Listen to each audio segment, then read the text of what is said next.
As we continue section 9.3, we're going to focus today on horizontal asymptotes. But before we do that, we're going to do a little bit of quick review. Points of discontinuity. Once again, you're going to remember to factor the numerator and denominator, and when the factor denominator equals 0, you have those points of discontinuity. Second, vertical asymptotes. They happen when factors of the denominator have real numbers, and I'm going to underline that, real numbers, remember that make them equal to 0, and those are the vertical asymptotes. And then zeros occur, excuse me, that's not zeros, that's wholes. We're going to rewrite that.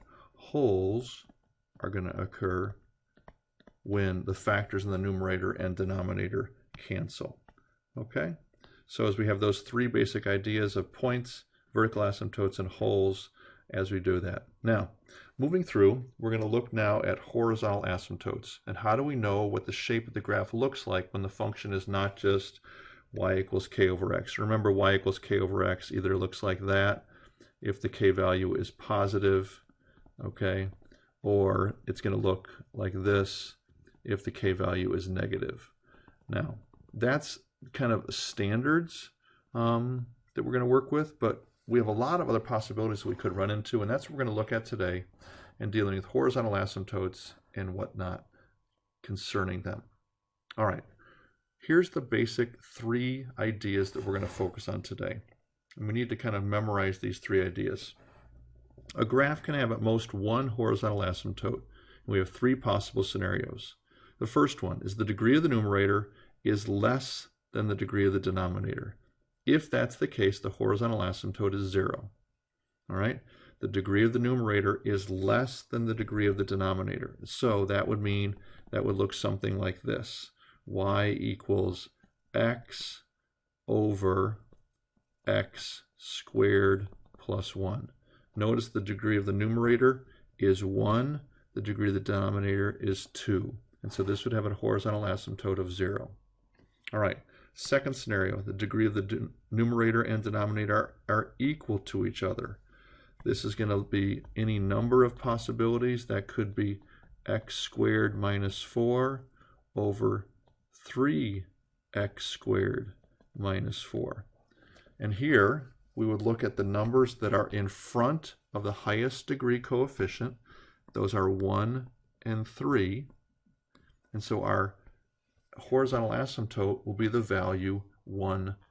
And then the third situation that we're going to have to consider is what happens when the degree of the numerator is greater than the degree of the denominator. Example here, something like x squared minus 4 over x plus 2. Now, you might realize that that factors x plus 2, x minus 2 over x plus 2, and obviously those canceled, but nonetheless the degree of the numerator is greater than the degree of the denominator, and so here is a case where there is no horizontal asymptote for this situation. Okay. Now, in terms of graphing, how are we going to graph? Well, we're going to look at our graph and we're going to look at our asymptote. Let's say our asymptote happened to be right there.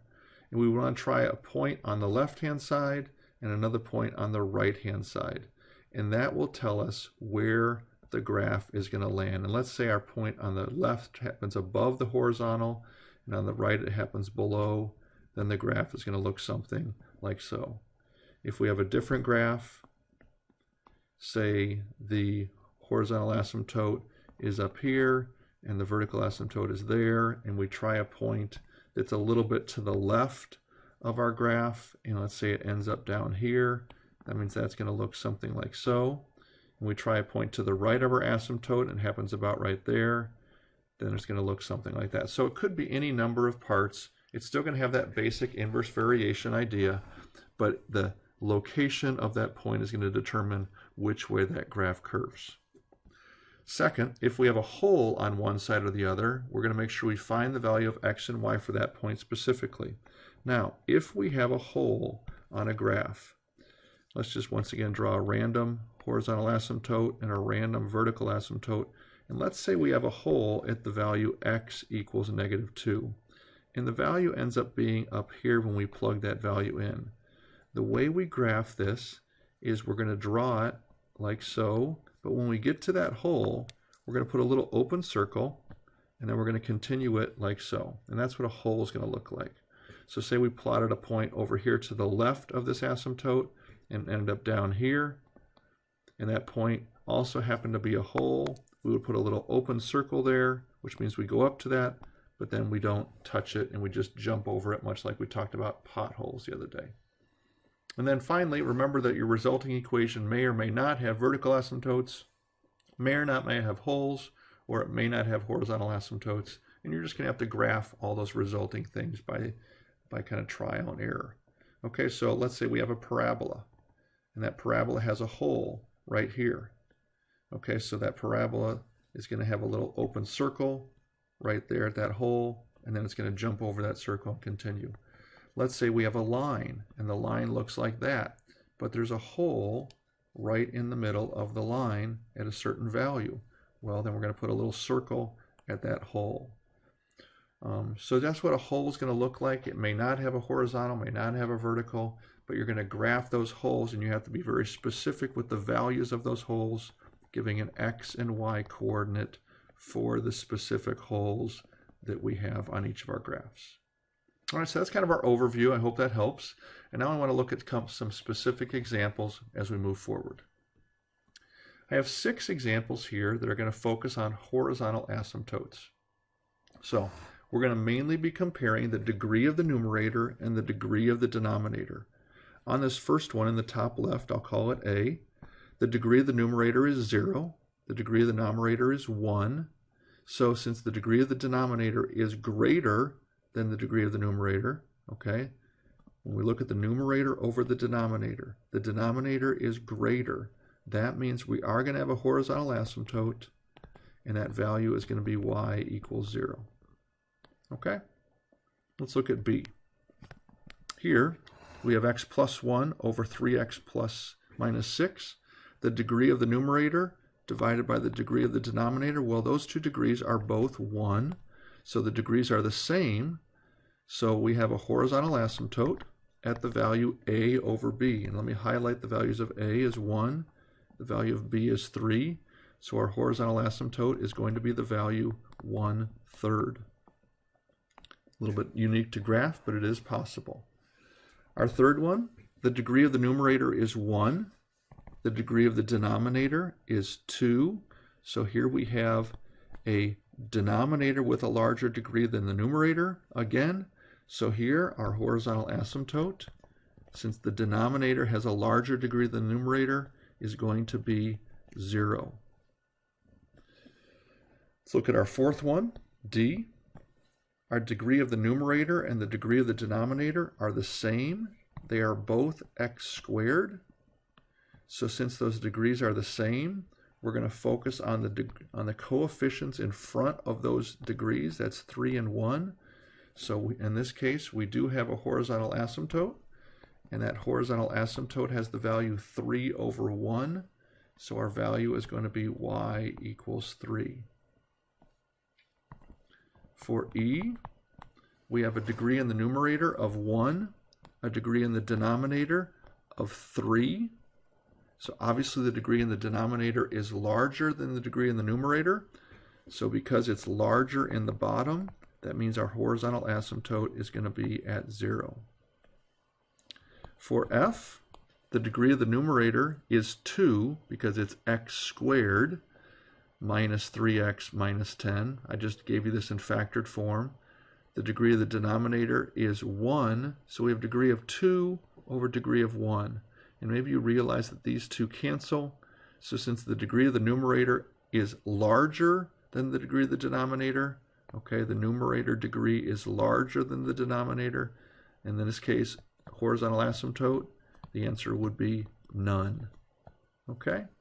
So in each of these cases, we're going to compare the degree of the numerator versus the degree of the denominator, and we're going to try to see how they work. There, n is less than d.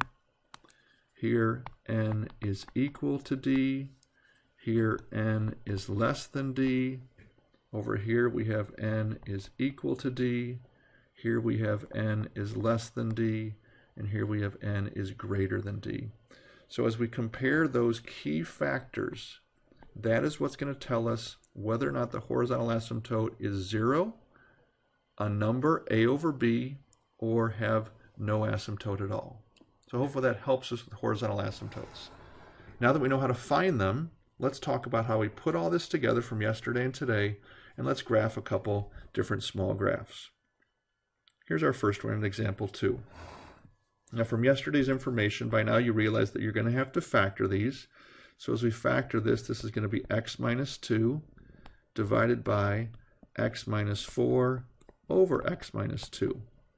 Very quickly, I hope you realize that you're going to see that the factors of x minus 2 cancel, and so that's going to cause us a whole at x equals 2.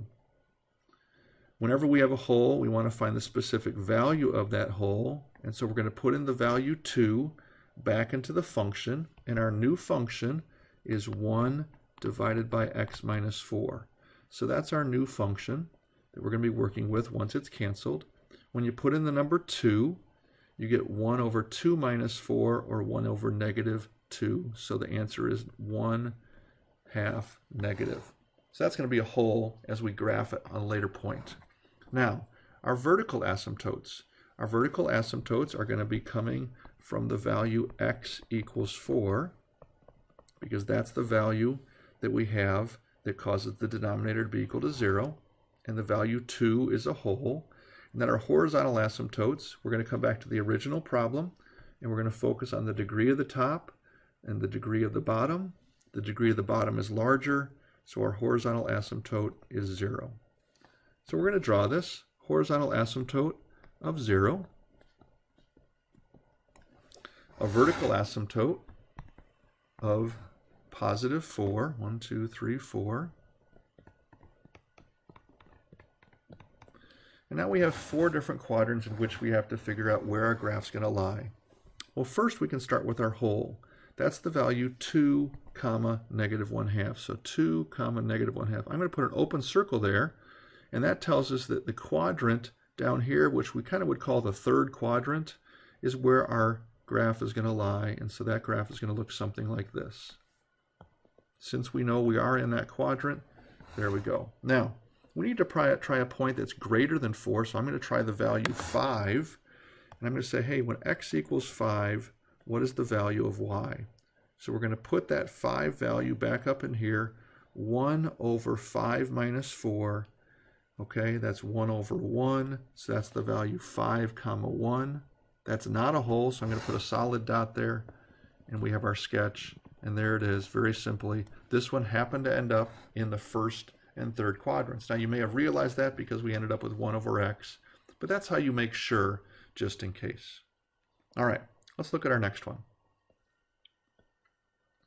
Once again, we're going to start off by trying to factor our problem, and we're going to have x plus 3, x plus 2 over x plus 3.